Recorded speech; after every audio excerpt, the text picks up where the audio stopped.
Hey there, writing buddies. My name is Michael. Welcome back to my channel, Mr. Swain. Today's video, we're going to be talking about critiquing other writers and how that's going to help you in your writing. I've been doing critiques for about a year now on a website called critiquecircle.com. Obviously, they're not sponsored. But before that, I was doing it for a number of years on either Facebook groups or Goodreads. Critiquing someone else's work is a pretty big deal because it is someone else reaching out there and asking for help, getting feedback on their work. For many people, this is their dream, their baby.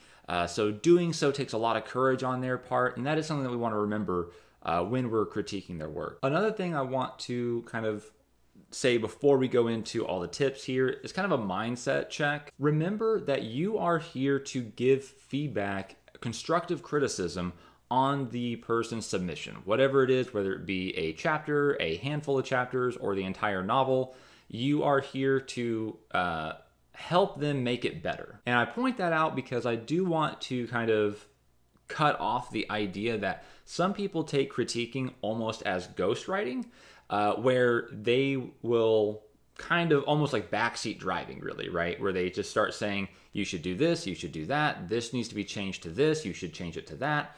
We don't want to go down that far of a rabbit hole. We do want to make suggestions, which I'll get into, but we don't want to feel like we're trying to ghostwrite this for the person. We're not trying to take the person's ideas and shape it for them. That is their job. They are the writer. So our job is just to help them maybe clarify some things, show them where things aren't working, but it's not meant to be taking over the project for them. That being said, also remember that we are critiquing the work, not the writer.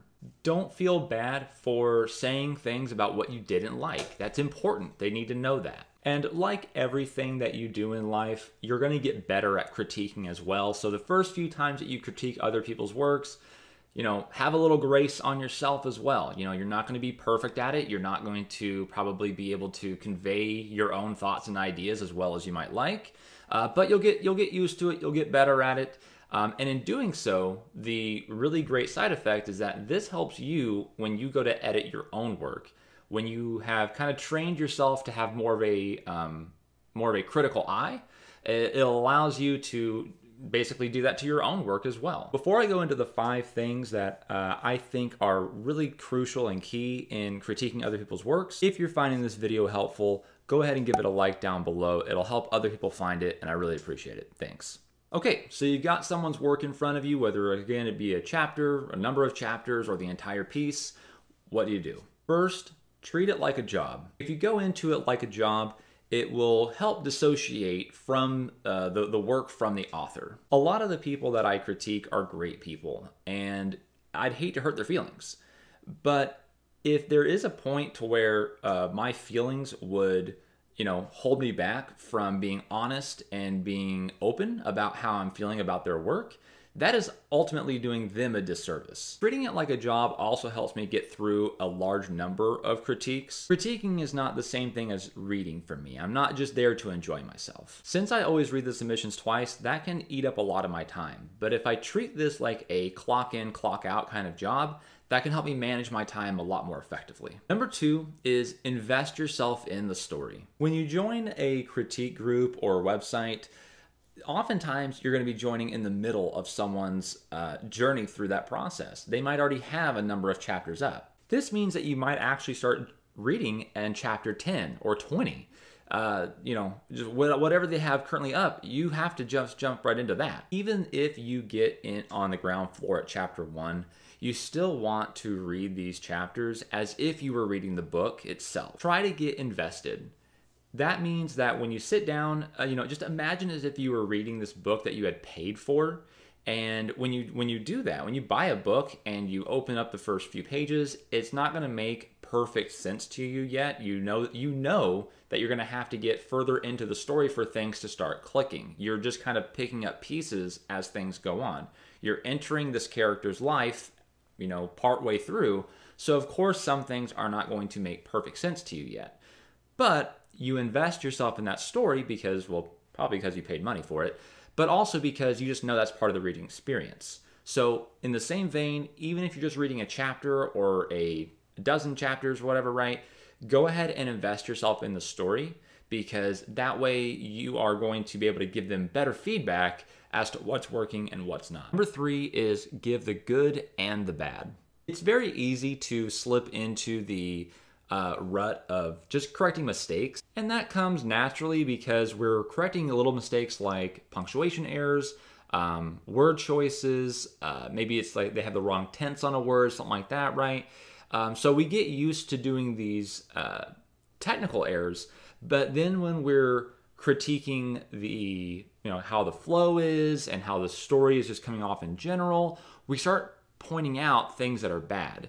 And we want to make sure that we stay away from only the negative. It's really important to let the author know what is working for you, because it's not just balancing, because that is very important too. Balancing the critique between like what's good and what's bad about it is important, so that way it doesn't come off as just a super harsh crit. But it's also important because if you say something is really good and like worked really well while someone else says it didn't, that can clue the author in that, hey, some readers got what I was trying to go for here while others didn't.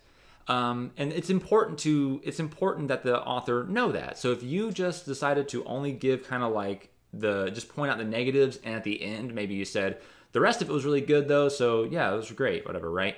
That's not good enough. You do want to like actually in the line say, this made me laugh, this was really good, this was a really great description, I could really easily visually see what was going on here. You want to point those out, so that way not only does it balance the crit, but it also lets the author know what really worked. So number 4 is a little rough just because it's so time consuming, but I do think it's very important, and that is read the submission twice. I do this because in the way that I critique is that I usually will give them my first impressions through the first read. I'll be putting in things like I laughed here, I'm a little confused here, that kind of stuff. And then I go back through again and I put in like the things about, oh, this punctuation, do you want to watch out for this misuse of the word, or whatever it might be in that regard. I basically make my second read through a bit more technical, while I use my first read as a bit more of a kind of a beta reader response a little bit, but it allows me to see kind of my notes when I go back through on the second run through. I have basically notes of my own listed there that I can kind of say, oh yeah, so that was really funny when I first read it, but now after having read the whole piece, it's a tonal shift that really shouldn't be there, or maybe there is no comic relief, and after reading the entire thing, I might say, hey, this needs a little bit of levity going on because it's super super down right now. We're not, like, you didn't come out of it quite right, so I think if you injected some comedy, that would kind of help bounce back. Whatever it is, allowing yourself to read the entire way through once. And you might even just read it all the way once without leaving any notes at all. That's totally fine. But reading it once and then going back over it to give more detailed feedback really helps, because it gives you the entire picture of what they were trying to get across. Now, number 5 is don't be shy about letting the author know your ideas. They came asking for help, so give it. Right? Feel free to tell the author what didn't work, what you think would make it work better for you. What would have made this passage clearer in your mind? What would have created a stronger image, so that way you could have understood what they were trying to get across. Don't look at it as, whenever you give them an idea as far as, hey, you could change this from A to B, don't think that when you say that they're going to feel they have to do it, or that you're telling them that they have to do it.